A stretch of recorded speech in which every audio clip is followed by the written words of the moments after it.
बच्चे देखिए, इस क्वेश्चन में हमें गिवन है कि एक कंपनी है जिसमें 9 वर्कर्स हैं और उन्हें 40,000 पर मंथ ईच, यानी एक वर्कर को 40,000 पर मंथ सैलरी मिली है।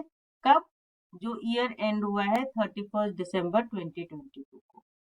2023 के बिगनिंग में उनकी सैलरी 10% से इंक्रीज कर दी गई, मतलब जो 40,000 पर मंथ है वो अब बढ़ के 44,000 पर मंथ पर एम्प्लॉय हो गया। ऑन 1 जुलाई 2023 हमने 2 ट्रेनीज रखे हैं जिनकी सैलरी 21,000 पर मंथ ईच है।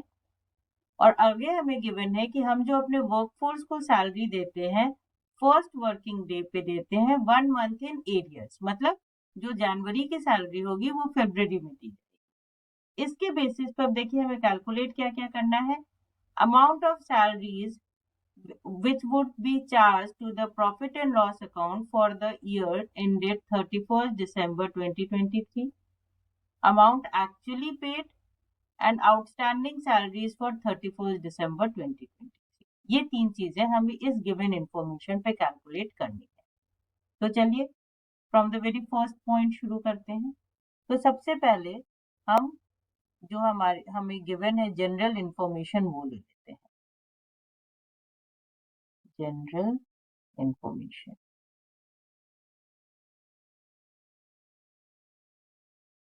तो जनरल इंफॉर्मेशन हमारी क्या है कि हमारे number of workers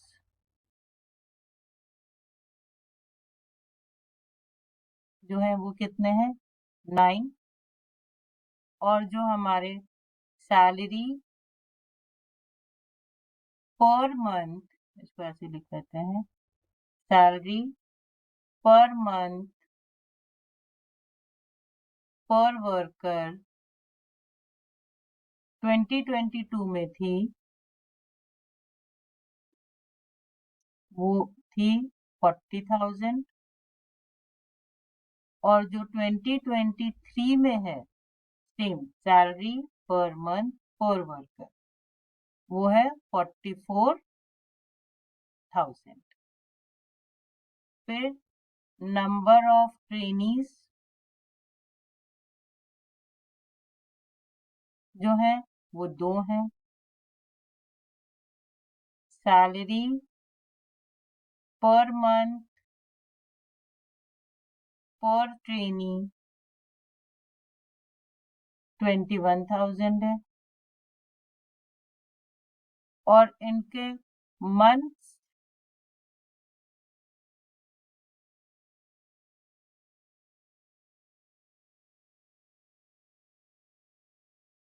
months of employment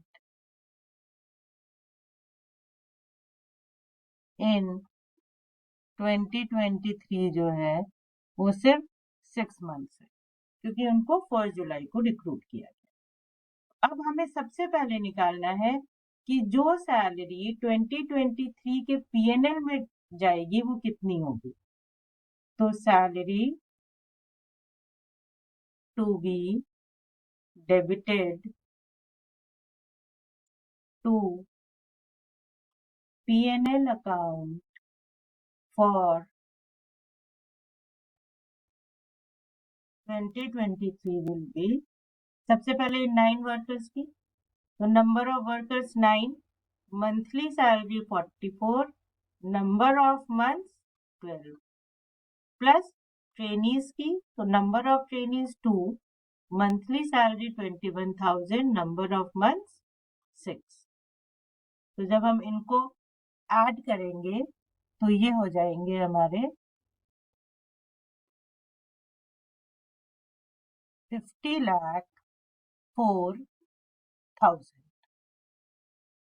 question में हमें बोला है कि हम जो सैलरी पे करते हैं 1 मंथ एरियर पे करते हैं, मतलब जनवरी की सैलरी फरवरी में इस तरह से पे करते हैं। तो जो हमें निकालना है वो निकालना है सैलरी और अमाउंट एक्चुअली पेड इन 2023। तो 2023 में सबसे पहले तो जो हम पे करेंगे वो 2022 दिसंबर की सैलरी पे करेंगे, और 2022 में सैलरी कितनी थी वर्कर्स की 40,000 इंटू 9, और सिर्फ दिसंबर की पे करेंगे इसलिए 1 मंथ। तो ये हो गया हमारा 3,60,000। उस ईयर में हमारे पास कोई ट्रेनी तो था नहीं। फिर अब जब 2023 के लिए पे करेंगे तो फॉर 2023 जो हम वर्कर्स को पे करेंगे उनको हम कितना पे करेंगे 44,000 इंटू 9, और सिर्फ कितने मंथ्स के लिए 11 मंथ्स के लिए, क्योंकि 1 मंथ एरियर में चल रहा है। तो वो हो जाएगा हमारा 43,56,000। जो हम ट्रेनीज को पे करेंगे वो हम करेंगे 21,000 इंटू 2, और सिर्फ 5 मंथ्स के लिए, क्योंकि दिसंबर की सैलरी फिर अगली बार पे होगी। तो ये हो जाएगा 2,10,000।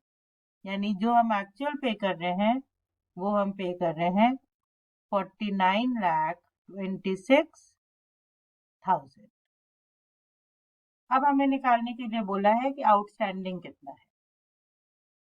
तो आउटस्टैंडिंग सैलरी फॉर 2023, तो 1 मंथ की सैलरी आउटस्टैंडिंग है दिसंबर की। तो जो हमारे वर्कर्स की सैलरी आउटस्टैंडिंग है वो 9 इंटू 44,000, ऑल द 9 वर्कर्स की एक महीने की, और जो ट्रेनीज की आउटस्टैंडिंग है वो है 2 इंटू 41, सॉरी 2 इंटू 21,000। तो ये है हमारा 3,96,000, और ये है हमारा 42,000। यानी टोटल आउटस्टैंडिंग जो है that is 4,38,000। So hope this is clear to you.